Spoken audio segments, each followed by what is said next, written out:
Nongki di kafe buat ngopi? No. Nongki di kafe buat makan enak? Yes. Mimin balik lagi ke Karma Coffee ya. Kangen sama makanannya yang enak-enak. Vibes-nya nyaman buat nongki santai.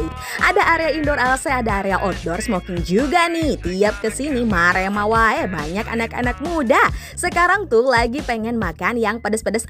Cus pesan chicken chili padinya. Ayam goreng tepungnya enak, kulit luarnya crispy. Bumbu cili padinya pedas nampol coy. Pedas tapi bikin nagih Cobain nasi taichannya juga rekomen nih. Topping telur setengah matang. Ayamnya gurih-gurih wangi. Sambal taichannya super pedas. Nyemilnya pesen tahu lada garam. Tahunya enak, pedas-pedas gurihnya dapet.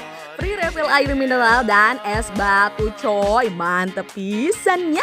Kopi racikan Karma udah pasti dijamin enak. Kali ini cobain pesan minuman non-coffee-nya.